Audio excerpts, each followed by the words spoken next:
네, 이번 주 투자자들이 뜨거운 관심을 보였었던 그 핫한 업종에 대한 분석, 전략 이야기해 보도록 하겠습니다.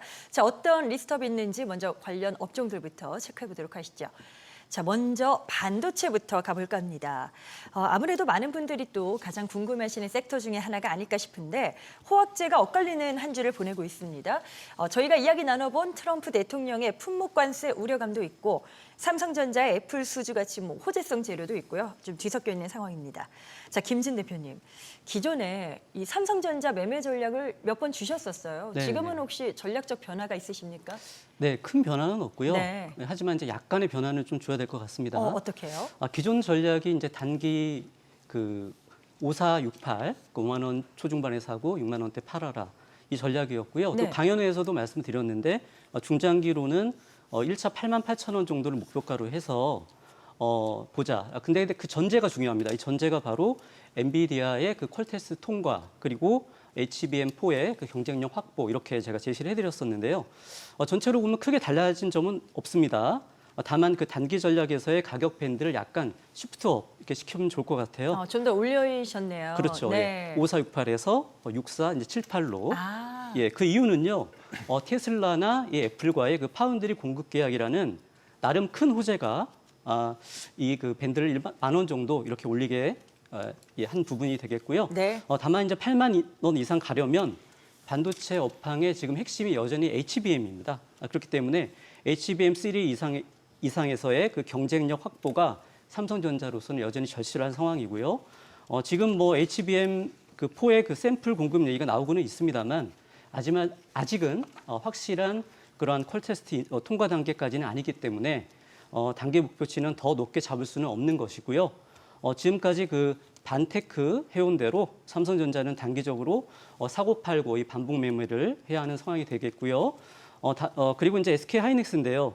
HBM 시장에서 아직까지는 독보적인 주의를 유지하고 있다고 봐야 될 것 같고요. 따라서 SK 하이닉스를 여전히 최선호주로 놓고 보는 게 맞다는 판단입니다. 네. 따라서 지금 SK 하이닉스의 조정이 좀 나오고 있는데 이 부분은 비중 추가에 좋은 기회로 보시고요.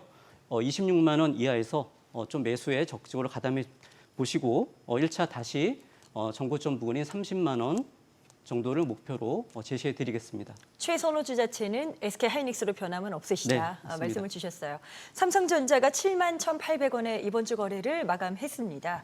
자, 많은 분들이 이제 7만 전자 그 이상의 자리를 궁금해하시거든요. 네. 허인남 대표님 전략은 어떠십니까? 네, 아까 김진 대표님께서 먼저 말씀하셨는데 그 삼성전자 현재 그 추세적인 흐름을 좀 부연 설명해 드리면 네. 삼성전자가 그 작년 10월부터 박스권 상단을 6만 5천 원을 형성하면서 거의 1년 가까이 좀 그렇죠. 답보 상태, 즉 지지부진한 흐름을 이제 이어갔습니다. 네. 이제 이런 부분들을 이제 연초부터 이제 그 애플과의 모멘텀 최근에는 또 앞서서 테슬라의 공급 계약 이슈로 인해서 이 두 가지의 모멘텀으로 중장기적 관점에서는 말 그대로 이제 상승 추세로 전환한 상태입니다. 따라서 이제 그 한 1년 가까이 형성했었던 이제 박스권 상단이 이제는 저항에서 이제 지지 라인으로 변환됐기 때문에 이제 6만 원 초반의 지지력은 이제 앞으로도 그 확보될 가능성이 큽니다. 그리고 좀 현재 흐름에서도 이제 22편 기준으로 해서 상승 추세의 그 흐름이 견고하고 있기 때문에 다음 고점이 이제 8만 원부터 8만 5천 원까지도 다시 한번 아까 말씀드렸던 것처럼 이제 외국인의 순매수로의 어떤 전환이 네. 나타난다면 충분히 가능한 그런 타점이라고 보시면 되겠습니다. 알겠습니다. 자, 반도체에 이어서 또 뜨거운 관심을 받은 업종 화장품으로 넘어가 보도록 하겠습니다. 계속해서 고공행진을 이어가고 있습니다. 특히나 주인공은 APR이 아니었나라는 생각이 드는데요. 아모레퍼시픽을 제치고 국내 화장품 시총 1위에 올랐습니다. 자, 이동우 대표님. 화장품 쪽은 이미 또 많이 성장한 것 같고 이렇게 보입니다만 앞으로에 대한 기대치가 정말 어마어마한 것 같아요. 아무래도 이제 그 APR을 보시더라도 예전에 이제 화장품 같은 경우는 중국 소비주에 조금 국한돼서 많이 올라가기도 했었습니다만 코로나 시기를 지나면서 중국 시장이 이제 약간은 폐쇄적인 형태를 보였고 그 시기에 이제 남미와 유럽 쪽으로 걸치면서 최근에는 이제 K컬처 확산과 가성비 그리고 빠른 트렌드를 따라갈 수 있느냐의 경쟁력에서 나온 결과물들이 이제 APR이 1등을 만든 결과물이었는데요. 네네. 기본적으로 이제 유통 풀체인지로 보면 이제 OEM이나 ODM 중에서는 이제 코스맥스와 한국 콜마가 조금 더 우수한 모습을 좀 보일 것으로 예상이 되고 용기로는 이제 펌텍 코리아 그리고 브랜드 인지도로 보면 APR이 압도적인 상황이지만 달바 글로벌이나 최근에 이제 VT, 네오팜, 그다음 청담 글로벌이나 뭐 바이오 비주 등이 이 SNS에서 히트 브랜드를 다수 좀 보유하고 있어서 네. 우선순위로 보고 아마 매매 전략을 향후로 조금 더 짜시면 좋을 것 같습니다. 화이남 대표님은 어떠세요? 혹시 이제 화장품주 가운데서 제2의 APR이 될 가능성이 높다. 이렇게 판단하시는 쪽이 있을까요? 네, 이제 각 섹터마다 이제 그 바로미터 역할을 하고 있는 그 네. 시총 상위 종목들이 움직이고 그 다음에는 이제 순환매 성격으로 이제 중소형 종목들이 움직이는데 네. 결국에는 화장품 섹터에서도 이런 중소형 종목들을 단기 트레이딩 관점에서는 추가적으로 같이 관심을 가질 필요가 있겠습니다. 좀 토니모리가 좀 긍정적으로 보이는데요. 토니모리는 화장품 브랜드샵 이제 전문 기업입니다. 기초 및 색조 화장품 판매를 이제 주요 사업으로 영위하고 있고 또 9개의 연결 회사를 통해서 화장품 그리고 또 건강기능식품 또 반려동물의 간식과 제조 및 또 신기술 사업까지 이제 추가적으로 좀 확장을 하고 있습니다.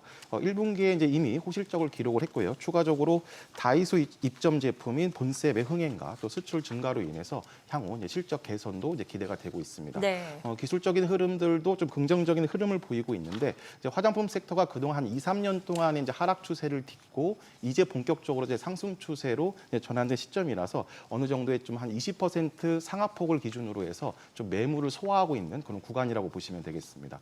따라서 단기 최근 상승했다 하더라도 추가 상승 여력이 이제 충분하다고 보시면 되겠는데 토니모리 기준으로 해서는 이제 12,000원부터 11,000원 사이에서의 지지력을 확인하시고 여기를 통해서 추가 상승 동력을 확보한다면 다음 고점인 15,000원까지도 추가 상승 여력이 충분하다고 볼 수가 있겠습니다. 자, 중국 단체 관광객의 무비자 입국 허용 이슈가 있습니다. 자, 그렇다면 저희는 이 시간에 중국 소비주에 관해서 이야기를 나눠봐야 되겠죠.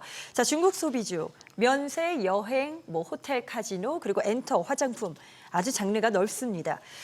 지금 어떤 부분을 가장 주목해야 할지 이동우 대표님 주목하시는 쪽은 어딜까요? 뭐 일단 다 주목을 해야 될 다양하죠. 부분인데 네. 실적 개선이 표면적으로 빠르게 나타나는 부분은 아마 카지노, 호텔, 화장품 등이 되지 않을까 그렇게 예상이 됩니다. 중국인들의 이제 소비 성향에 비추어 볼 때 극과 극의 형태로 이제 소비가 이루어지는 점을 좀 감안해야 되는데요. 부유층이 되고 멀리는 이제 카지노와 호텔이 수혜를 자연스럽게 가져가면서 파라다이스라든지 롯데관광 호텔이 가장 큰 수혜가 예상이 되는 바이고요. 네. 대중적인 소비로 보면 이제 화장품이 여전히 한국에 왔을 때 인기 순위 1위 품목으로 예상이 돼서 코스맥스나 한국콜마, 청담글로벌, 한국화장품 등이 수혜가 예상이 됩니다. 조금 더 이제 중기적인 시각으로 보면 이제 중국 관광객 유입이 이번뿐만 아니라 한한령 해제가 만연해지면 최근 K-팝 데몬 헌터스의 열풍과 맞물리면서 미국, 유럽, 남미 등까지 확산된 분위기가 중국 쪽으로 확산될 가능성이 높아서 네. 대형 엔터사나 아니면 화장품주가 당분간 추가 상승을 하기에는 좀 용이할 것으로 예상이 됩니다. 화이남 대표님은 어떠세요? 지금 영역이 넓다는 거를 말씀드렸는데 화장품도 있고 엔터, 호텔, 카지노, 면세 등등 어떤 쪽을 가장 가능성이 높다 판단하실까요? 네, 모든 이제 그 말씀하신 대로 이제 중국 소비 그 관련주들인데 이제 여러 번 방송 통해서 그 민주당 정부에서는 요 중국 소비 관련주가 결국에는 중국과의 관계 개선 기대감으로 좀 지속적인 관심이 이제 네. 필요하다고 언급을 드렸습니다. 좀 그 투자 성향에 따라서 요 중국 소비 관련주에 좀 접근을 달리하는 것도 좀 좋은 전략이라고 볼 수가 있겠는데 중장기 관점에서는 이제 엔터라든가 이제 호텔 쪽이 좀 무거운 종목들이 많기 때문에 이제 중장기를 선호하시는 분들은 좀 접근하시면 되고 역시 단기 트레이딩 관점에서는 이 화장품 섹터의 중소형 종목군들이 좀 퍼포먼스가 가장 뛰어나다고 보시면 되겠습니다. 네. 앞서 토니모리도 설명드렸고 그 이동호 대표님께서 말씀하신 것처럼 SMCG, 청담글로벌 그리고 또 황고화장품 중심으로 지금 현재 주도주군을 형성하고 있기 때문에 오히려 좀 조정이 주어진다면 의미 있는 지지 라인에서는 비중 재확대하는 전략으로 접근하시면 되겠습니다. 알겠습니다. 자, 중국 소비주에 이어서 저희가 살펴볼 관심 업종, 핫한 업종은 바로 2차 전지입니다. 정말 이쪽도 많은 분들이 궁금증을 가지고 계실 거예요. 에코프로비엠의 깜짝 실적 소식이 있었죠. 삼성 SDI의 급등도 나와주면서 2차 전지가 정말 이제는 바닥을 확인했는가 여기에 대한 이야기가 계속해서 논의가 되고 있습니다. 자, 김영구 대표님, 바닥을 봤다면 이제 투자자들은 어떤 스탠스를 취하는 게 더 유리하다라고 보실까요? 네, 2차 전지 지금부터 모아갈까요? 라고 한다면 네. 이미 바닥권에서 매집은 끝났고 지금이라도 늦지 않았으니 올라타야 된다. 이런 아. 얘기를 해드리고 싶어요. 지금이라도. 예, 네. 지금이라도 늦지 않았다라는 얘기고 여러분들에게 이미 포스코 퓨처엠이나 본 방송을 통해서 말씀을 드려갖고 40에서 50%의 수익률을 이미 거뒀지만 제가 더 갈 것이라고 말씀을 드리고 있고요. 이후에도 2차 전지 종목들 에코프로비엠 같은 종목들도 추천을 본 방송을 통해서 많이 말씀을 드렸어요. 근데 이번 실적의 컨센을 넘어서는 이런 모습들을 보였던 것은요. 그래서 또 에코프로비엠이 13만 원대를 돌파를 했던 것도 바로 이런 실적에 기반한 그동안은 죽었다가 바닥에서 실적을 기반한 상승을 했다는 것이 중요한데요. 네. 다시 한번 확고히 말씀드리면 5월에 2차 전지는 이미 바닥을 찍었습니다. 더 이상 찍을 자리도 없고 더 떨어질 자리도 없습니다. 그러니까 이제는 올라타지 못하면 나중에 저만큼 올라간 다음에 내가 그때 왜 안 샀지? 이런 아하, 후회를 네네. 하는 자리가 될 겁니다.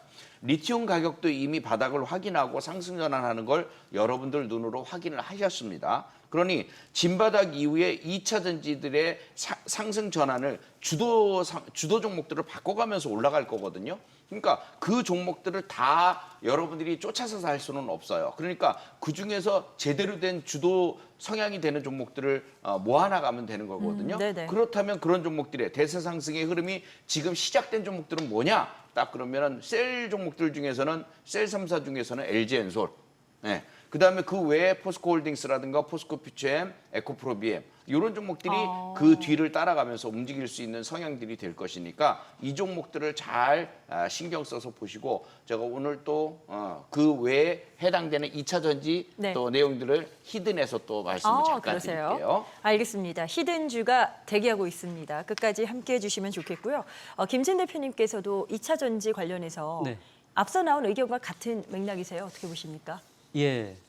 너무 의견이 너무 비슷해요. 그러세요? 심지어는 준비해온 멘트까지 비슷합니다. 그러십니까? 예, 제가 네. 준비해온 멘트가 지금도 늦지 않았어였는데 오. 예, 그 말씀도 똑같이 하셔가지고 제가 좀 이어서 하기가 그런데요. 신뢰도가 더 올라가네요. 두 분이 예. 동일한 의견을 그렇죠. 주시니까. 예. 네. 아무래도 그 2년 가까운 조정을 이제 막 끝내고, 이제 막이라기보다는 좀 한참 됐죠. 한 4월부터.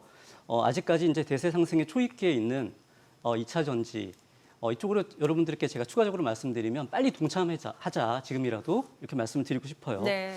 아까 말씀드린 것처럼 이제 김영구 대표님과 제가 방송을 통해서 4월, 5월 계속해서 이 바닥권에서 세력 진입 신호가 포착됐고 또 찐바닥이라고 지나칠 정도로 좀 강조를 드리고 있는데요. 이미 함께하고 계신 분들은 종목별로 20에서 50%까지 아주 큰 수익을 지금 드리고 있는 상황이기도 합니다. 네. 여기서 제가 좀 전에 그 동참하시라고 말씀드렸는데 이 비중 투자의 동참을 확신을 좀 드리기 위해서 대세 상승의 3가지 근거를 좀 제가 말씀을 드리려고 합니다. 3가지. 네. 첫 번째는요, 바로 ESS입니다. 예, 아직 그 전기차 쪽은 캐즘 구간을 벗어나지 못하고 있습니다만 한편으로는 AI 데이터 센터와 재생에너지 분야 쪽에서 이 ESS용 배터리의 고성장세가 이제 막 시작됐다 이렇게 보시면 좋을 것 같고요. 두 번째는요, OBBA죠. 트럼프의 이 감세 법안 시행으로 인해서 AMPC 첨단 제조 생산세 공제액의 그 증가와 함께 탈중국화, 즉 중국산 배터리 셀에 최대 82.4%의 고율관세를 부과하는 등 중국산에 대한 그 규제 간으로 인한 반사 이익을 우리나라 기업들이 누릴 수 있을 것으로 기대를 하고 있습니다. 네. 그 세 번째는 이제 리튬 가격인데요. 이게 리튬 가격이 최근에 급반등했고요. 그리고 이 추세가 당분간 좀 유지가 될 것 같습니다. 그에 따른 배터리 판가 상승에 대한 기대감까지 예상이 되고 있습니다. 리튬 가격 부분은요, 차트를 보면서 좀 더 상세히 좀 말씀드리고 싶은데요. 준비된 자료를 보시면 먼저 차트 1번에서 보시면요. 중국 리튬 가격이요. 지난 6월 초순과 하순에 지금 보시는 D지점에서 6만 위안 전후로 쌍바닥을 찍고 7만 4천 위안까지 약 20% 이상 단기 급반등한 모습입니다. 이어서 이제 다음 차트 보시면요. 여기 좀 제가 표시를 해놨는데요. 라인을 하나 쭉 길게 거놨는데 네네. 그 부분이 어디냐면은 작년 9월과 10월 만들었던 전저점 쌍바닥 부분이고요. 거기에 또 A, B 지점, 이 지점이고 또 올해 그 4월 달에 살짝 반등을 하려다 실패했던 구간이 있습니다. 이 부분이 이제 C 지점인데 이 부분을 쫙 이어보면은 이 가격대가 7만 1천 위안 부근입니다. 이 가격 라인이 매우 중요합니다. 이 가격 라인이 아마 강력한 지지선이자 저항선으로 아마 저는 볼 수 있다고 생각을 하기 때문입니다. 이 라인을 얼마 전에 강하게 돌파를 하고 추가적으로 상승을 했다가 현재 눌림을 주면서 지지력 테스트를 일주일 정도 진행 중에 있는데요. 네. 따라서 이제 이 부분이 기술적으로 지지가 되고 상승할 가능성이 매우 높은 그런 위치라고 보여지고 추가로 이제 다음 차트를 보시면 지난 5년 동안의 그 리튬 가격 차트입니다. 2022년에 60만 위안에서부터요 무려 10분의 1 토막이 난 그 6만 위안까지 대폭락한 이후에 찐바닥을 지금 확인했다고 이제 볼 수 있기 때문에 7만 1천 위안 이 가격대 라인이 지지가 되면서 리튬 가격의 추가적인 안정 그리고 상승과 함께 2차 전지 섹터의 추가 상승 모멘텀으로 이어질 수 있다고 그렇게 보여집니다. 따라서 이제 현 시점에서의 최소 선호주는요 삼성 SDI 그리고 에코프로 BM, LNF 이렇게 세 종목 정도를 저는 보고 있는데요. 네. 대장주는 뭐 개별 이슈나 그리고 실적 등에 따라서 계속 바뀌면서 이제 올라가긴 할 겁니다. 왜냐하면요 차트 2차 전지 회사들의 차트들 좀 보면요. 천천히 그냥 하나씩 그냥 보시라고 제가 준비해 왔는데 단순하게 그냥 업황대로 그냥 함께 움직이는 이런 섹터이기 때문입니다. 자, 그러니까 지금도 다시 한번 말씀드릴게요. 늦지 않았습니다. 거기에 더해서 비중 투자로 빨리 동참해 주시라는 말씀 다시 한번 강조드리겠습니다. 네, 2차 전지 관련해서 자세한 두 분의 전략까지 들어봤습니다. 원전 한번 가보도록 하죠. 마지막 준비된 업종입니다. 원전은 미국의 빅테크들의 전력 확보, 그 수요 전쟁 속에서 계속해서 시장도 확장되고 불씨가 계속해서 또 이어지는 모습입니다. 자, 긴 호흡으로 접근해도 괜찮을까? 뭐 많이 올라온 종목군들도 있기 때문에 이런 부분들이 궁금하실 것 같은데 이동우 대표님은 어떠세요? 뭐 접근 가능한 시각이라고 보시는지요? 오히려 다시 접근을 해야 될 시기라고 좀 보여지는데요. 네네. 국내외 호재들이 여전히 좀 많은 상황입니다. 물론 이제 실적이 바탕된 부분이 아니라 현재까지는 이제 테마성 주식들이 좀 많았는데 최근 들어서 호실적을 보이는 미국 업체들이 좀 보이기 시작했다는 점을 주목하시면 될 것 같습니다. 네. 그러니까 우선적으로 이제 글로벌 빅테크들이 AI 서버 안정적인 운영을 위해서 SMR 투자를 작년부터 해서 끊임없이 지금 강화하고 있는 상태인데요. 최근에는 미국의 엑스에너지가 SMR 해결료 제조시설 건설을 착수했고 SMR 11기의 공급량에 해당되는 연간 70만 개 폐부를 생산할 수 있는 능력을 갖추게 됩니다. 그리고 구글은 카이로스 파워에 그리고 아마존은 탈렌 에너지의 데이터 센터를 인수했고 MS는 이제 콘스텔레이션 에너지에 그리고 오픈 AI는 오클로 SMR 개발에도 참여하면서 본격적인 시장 개화에 앞서고 있는 상태고요. 미국의 원자력 발전 기업인 BWX 테크놀로지가 최근에 호실적을 보이면서 20% 넘게 급등을 한 상태로 네. 보이고요. 오클로도 사상 최고가를 경신하면서 미국 정부의 원전 추가 계획 발표와 함께 연방항공우주국 나사에서 2030년까지 달 표면에 100kW급 규모 원자로를 건설할 것이라는 계획도 발표가 예정이 되어 있습니다. 뭐 이런 호재뿐만 아니라 원전주들이 이제 실적까지 갖추게 되는 하반기나 내년부터는 본격적인 이제 테마가 아닌 업황으로서 주목을 받아야 될 부분이기 때문에 네. 지금 다시 반등을 조금 주목해 봐야 될 것으로 예상이 됩니다. 알겠습니다. 자, 네 분의 업종에 대한 분석 의견들 들어봤습니다. 투자 전략 세우시는데 참고 자료로 활용하시길 바랍니다. 투자의 최종 판단과 책임은 투자자 본인에게 있습니다. 항상 자신의 원칙에 맞추어서 현명한 투자하시길 바라겠고요. 주식에 대한 유익한 투자 정보는 카카오 채널 필살기를 검색하셔서 친구 추가하시면 더 많은 내용들 접하실 수 있다는 점 다시 한번 알려드립니다.